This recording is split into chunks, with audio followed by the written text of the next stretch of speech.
Well, hi, and thanks for joining me here in my shop.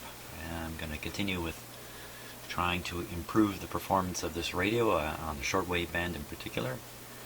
And I've replaced a few capacitors. I got a bit of a boost in performance, but I still don't think it's really working the way it should.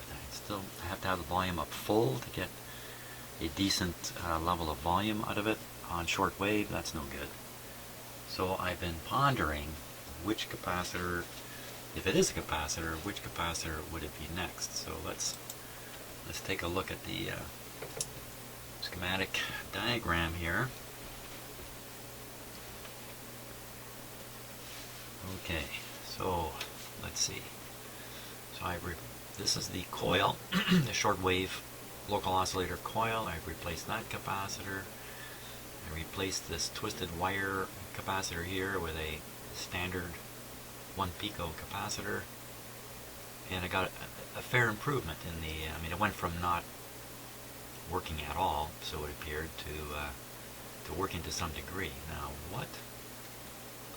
what capacitor might be causing a problem in this front end? Could be this one, C10.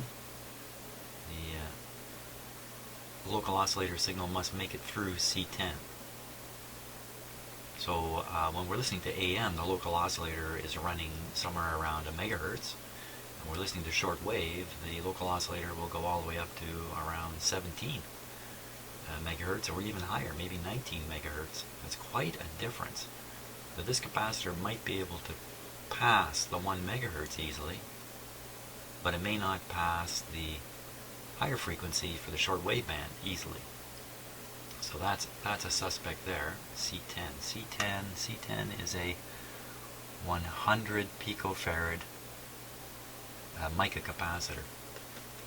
So my own experience with mica capacitors is basically I leave them alone. I don't have much experience with them really, because I tend to not replace them.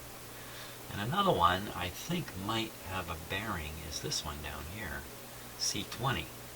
C20 is a 50 picofarad mica capacitor. And I think what this one's doing here, basically we have these two coils that would be in series. And one is for feeding the shortwave signal into the radio. That's this one. And the other one is for feeding the AM broadcast band into the radio. So these coils are really quite different, and they look identical on the schematic, but I'm sure there's many more turns in the AM one, I would imagine. So what is this capacitor doing? Now at first glance I thought, oh, this is causing some improved resonance with this coil. I don't think that anymore. I think what this is doing is at a lower frequency, at 1 megahertz, in that range, when you're listening to the AM broadcast band, this capacitor looks like a fairly high impedance. So the bulk of the signal is passing through this coil. On the other hand, when you go up and start tuning shortwave, this capacitor begins looking more and more like a short circuit, and it basically shorts out this coil for high frequency, so that only this coil, or how can I put it, this coil is better able, that's not even a good way to put it, it would increase the signal level going through this coil, because it doesn't have to fight its way through this many turn coil tuned for something else. But so if this guy has lost his capacitance, then that effect won't work, and in fact the shortwave will be quieted. So I got this guy and this guy that are suspicious. So we'll try and find those two in the radio and see what's going on with them. The first one I'm going to look for is this one here, because I think I already know where it is in the radio. Okay, and I'm going to point to it. I think it's right here. This thing right here. Now this is by no means an old capacitor. We'll take a closer look at it here with the close-up camera here.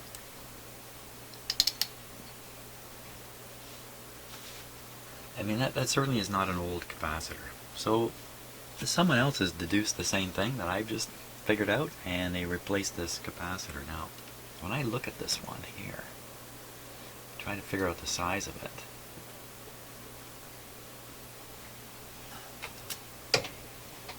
what I see there is 0.047 K. I think it's a 0.05 microfarad. 0.05 microfarad is far from being what the C20 value was listed on the schematic. 0.05, 50 picofarad. Oh man, if somebody read this wrong, they could have read 50 picofarad as 50 microfarad and stuck that in there. That could be what's happened here. Now, if putting in a really big capacitor there, I think that would kind of wreck the AM reception. If I'm right, if this really is the capacitor, I think it is. Okay, which I think it's this one. So now this guy is attached across one of these coils. So if we locate this coil structure, maybe we can figure out if this capacitor is really connected there. The other side, the other end of it is grounded, and that certainly is the case with the capacitor. A little hard to see in the camera, but it's just soldered right to the chassis here. Let me sharpen the focus on that too.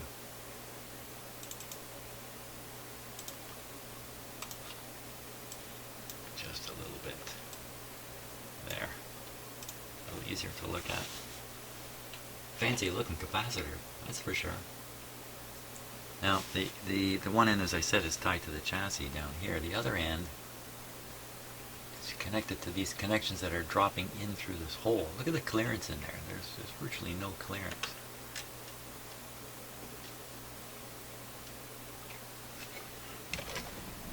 Give something a little bit stiffer to poke with here.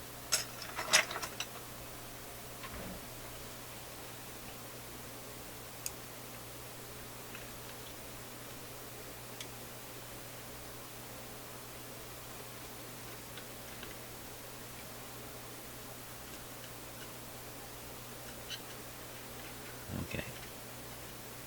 A little tricky sometimes to see things. Certainly on camera it's quite hard. I don't think there's any short in there, but it's a terminal sticking right through the bottom from something at the top, and what's up right above there is this coil. Okay, now you can see two different sets of wires on there. Oh, I remember seeing this before. What's going on with this little tidbit of wire right here? Wait a second here. Maybe this is the problem. Let me get right up to it.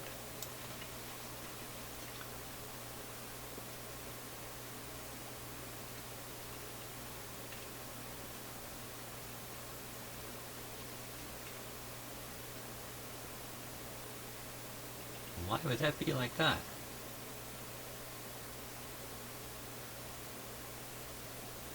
Now this coil is on the top of the radio where it's exposed to people like me.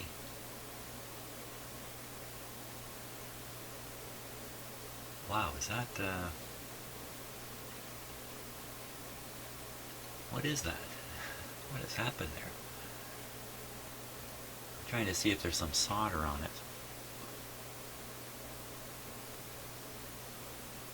Wow, okay.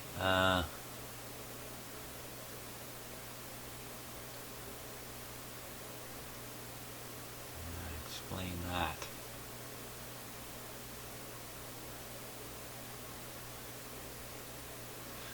Well, okay, as one guess would be that this coil had a fault in the winding and somebody managed to find it and take out one winding to recover some wire length and then twisted this back together.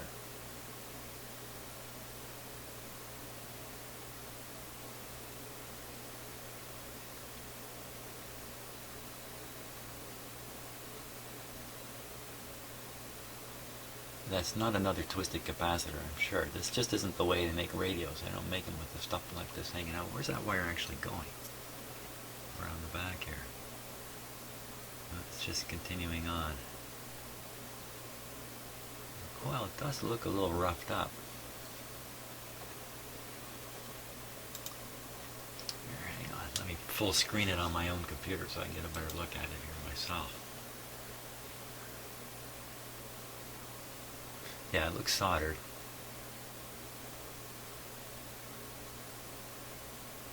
We'll have to assume that's what happened, that this coil got a break in it. It does look a little bit roughed up. And somebody peeled back one turn and then soldered this together. There's not a lot of turns there. What would that be? 20, 25 turns of wire? One of them's gone, maybe more. That would throw this coil off. You can see the other end of the wire disappearing in the corner of the square hole there. The other lead right there.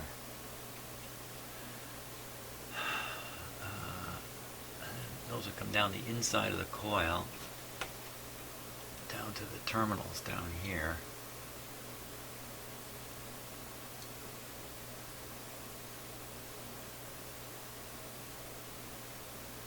Oh, there's a capacitor. Now that's actually on this other coil.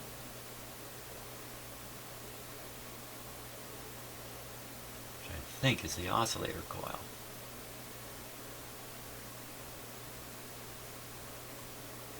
It says Canada on there, made in Canada.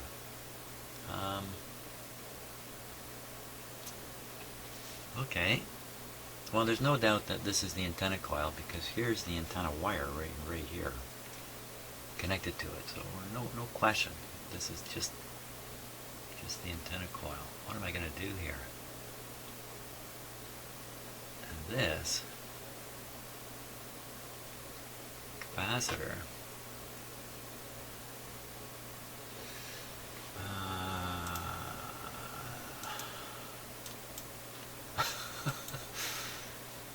That capacitor might be this one, C21. The C21 455. No, that's underneath the radio. Oh, I'm all mixed up here. Wait a minute, there's too many coils in this radio. Hold on. That's not the oscillator coil. Okay, let me back up my whole story here. My whole story's wrong. Let's tell the story properly. So there's one coil, two coils, three coils, 4, 5 coils, 6 coils. Now these ones are underneath the radio. Okay, we know where these ones are. So this must be one of those forms, and this must be the other form. They're not on the same form. And that kind of makes sense. So there's one transformer there, and here's the other one. So one of these is for shortwave, and the other one is for AM. This one with all the wire and the heavier coils and this capacitor, I think this is the AM one. This is the shortwave one. Higher frequency doesn't take as much coil. So the shortwave one has been damaged. And the shortwave is weak. I should try to figure out if there's conductivity through here. That little connection, did it really work? You know, when I look at the turns, I don't think a whole pile of turns are gone. Maybe there's another opening in the coil. We're not getting any coil action. Okay, so if this is the shortwave coil, where is the capacitor that is in parallel with it? It's pretty much got to be this one under here. So this is a weird size. Is that because somebody was really smart and they literally... No, nobody's smart in Hold on, it's better to think people are dumb. No, that's not right either. Okay, so maybe this .047 is something else. .047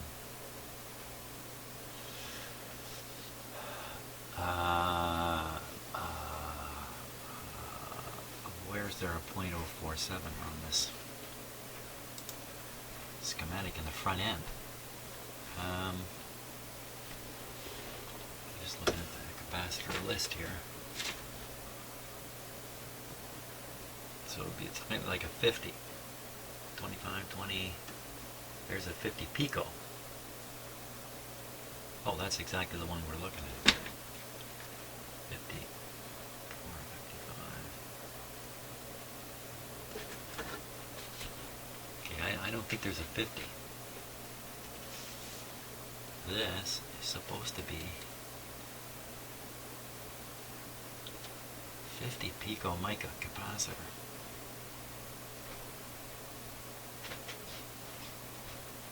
I don't know what to do here. I could switch that with I could switch that out, put in a 50 picofarad, see if that fixes everything.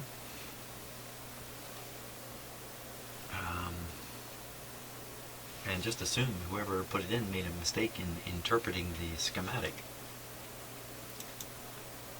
And they put in something 1,000 times bigger than it's supposed to be. You know, in terms of which is a little easier to undertake, putting in a 50 pico here is a little easier to carry out. You know, I can just lift one end of this capacitor, just lift one end off, leave it in place. I can even test it like that. Okay, so I think that's what I'm going to do. I'm going to switch this 50 here. 50 microfarad with a 50 picofarad capacitor.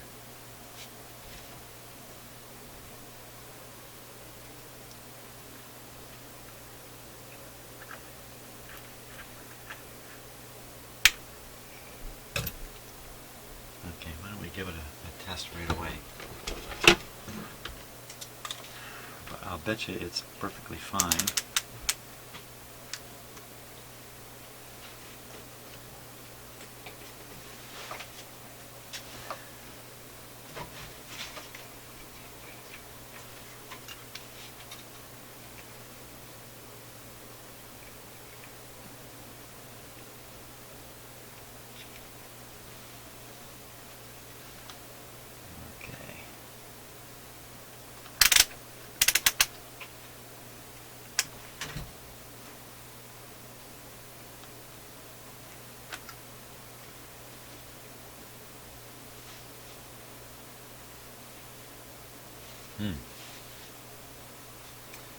Should be 50.